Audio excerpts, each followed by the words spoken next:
పరిశుద్ధ నామంలో మీ అందరికీ వందనాలు తెలియపరుస్తున్నానండి. ఈ దినం దేవుని మాటను మనం ధ్యానం చేసుకుందాం. పరిశుద్ధ గ్రంథంలో నుండి కీర్తనలు 18వ సంకీర్తన 3వ వచనం. ఆయన నా శత్రువుల చేతిలో నుండి నన్ను రక్షించును. యెహోవా నా శైలము, నా కోట, నన్ను రక్షించువాడు. నా కేడెము, నా రక్షణ శృంగము, నా ఉన్నత దుర్గము, నా దేవుడు. నేను ఆశ్రయించి ఉన్న నా దుర్గము, కీర్తనీయుడైన యెహోవాకు నేను మొర్రపెట్టగా ఆయన నా శత్రువుల చేతిలో నుండి నన్ను రక్షించును. మరణ పాశములు నన్ను చుట్టుకొనగా ఆయన నన్ను రక్షించెను అని దావీదు గారు తన ఎదుర్కొంటున్న శత్రు శ్రమలను బట్టి దేవునికి మరింత సమీపస్తుడై వ్రాస్తున్న కీర్తన ఈ 18వ సంకీర్తన అండి. మనకు హాని తలపెట్టేవారు శత్రువులే. మిత్రులైనా ఆత్మీయులైనా మనల్ని బాధించాలని కానీ నాశనం చేయాలని కానీ ఆలోచించరు కదా. శత్రువు ఎన్నో రీతిలుగా మనల్ని పడవేయాలని ప్రయత్నిస్తుంటాడు. షద్రక్, మేషక్, అబేద్నగోలను వారిని అగ్నిగుండంలో పడవేసినట్లుగా, దానియేలును సింహాల గుహలో పడవేసినట్లుగా అపాయాలలోనికి, ప్రమాదాల అంచుల వరకు శత్రువు మనల్ని పడవేయాలని వాడి ఆలోచనలను బలపరుచుకుంటాడండి. ఆ విధంగా సౌలు గారు దావీదును చంపాలని ఎంతో ప్రయాసపడ్డాడు. దావీదును తరుముతో ప్రాణకీడను చేయాలని తన జీవితం చివరి వరకు కూడా దావీదును హతమార్చాలని సౌలు రాజు పరుగులు తీశారు. దావీదు గారి ప్రార్థనా జీవితం, దేవునితో సహవాసం దావీదు గారు అన్ని పోరాటాల నుండి రక్షించడానికి ఒక ఆయుధంలా ప్రార్థన మారిందండి.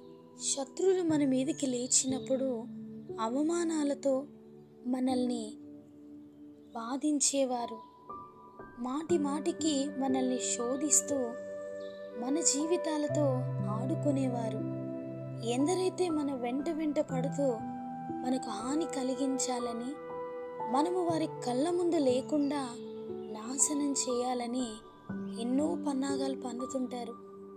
అలాంటి శ్రమలు ఎదుర్కొన్నటువంటి దావీదు గారి రోజు మనతో మాట్లాడుతున్నటువంటి మాట, ఆయన నా శత్రువుల చేతిలో నుండి నన్ను రక్షించాడు అని. మన దేవుడు మన ప్రార్థనలో ఆలకించేవాడు మాత్రమే కాదు, మన పక్షాన యుద్ధాలు చేసే దేవుడు. ఎన్నో పోరాటాలు మనకు కనిపించకుండానే మన పక్షాన దేవుడు యుద్ధం చేసి మనకి సమాధానాన్ని కలుగజేసే దేవుడండి. ఈ మాటలు వింటున్న మీ జీవితంలో అసూయ చేత, పగ చేత మీకు హాని తలపెట్టేవారున్నారా? వారిని గూర్చి మీరు చింతిస్తున్నారా? ఏ సమయంలో వారు మాకు కీడు తలపెడతారో, ఎలాంటి పరిస్థితుల్లోనికి మమ్మల్ని నడిపిస్తారో అని కృంగిపోతున్నారా? అలాంటి స్థితిలో ఉన్న వారందరూ కూడా దేవుని సన్నిధిలో వారి నిమిత్తమై ప్రార్థించండి. అహీతోపెలు తన కుమారుడైనటువంటి అబ్షాలోముతో చేరి దావీదుని చంపాలని ఎంతో ప్రయత్నిస్తున్నటువంటి విషయం దావీదుకు తెలిసినప్పుడు అహీతోపెలు ఆలోచనలు చెదరగొట్టమని దావీదు గారు దేవుని సన్నిధిలో ప్రార్థించారండి. ఈ దినాన్న శత్రువులు మన మీదకి లేచి మనల్ని కృంగదీయాలనుకుంటున్నా, మనల్ని నాశనం చేయాలనుకుంటున్నా, వారి ఆలోచనల్లో మనల్ని ఎంతగా వారు పాడు చేయాలనుకుంటున్నారో వాటిని తెలుసుకొని భయపడటం కాదు, కానీ ఆ పరిస్థితుల్ని మార్చమని, వారి ఆలోచనల్ని మార్చమని ప్రభు సన్నిధిలో మనం ప్రార్థించగలిగితే మన ప్రార్థనకు జవాబునిచ్చి ఆనాడు దావీదును రక్షించినటువంటి దేవుడు నేడు మనల్ని కూడా రక్షించగలరండి. ఒకని ప్రవర్తన ఆయన ఎదుట యథార్థంగా ఉండగలిగితే మనకి ఏ మేలు కూడా ఆయన చేయక మానడు. కనుక మన శత్రువులను మిత్రులుగా మార్చగలిగినటువంటి శక్తి కలిగినటువంటి దేవుణ్ణి ప్రార్థించండి. అపాయాల గుండా ప్రయాణమవుతున్నటువంటి మన జీవితాలను ఆయన మనతో ఉండి నడిపించాలని అనుదినము ప్రభు సన్నిధిలో మనం అడగగలిగితే దేవుడు మనల్ని నవనూతనమైనటువంటి మార్గంలోనికి నడిపిస్తూ మనల్ని బలపరచగలరు. ఆ దేవాది దేవుని యొక్క కృప మనందరికీ తోడై ఉండి మనల్ని స్థిరపరచునుగాక. ఆమేన్.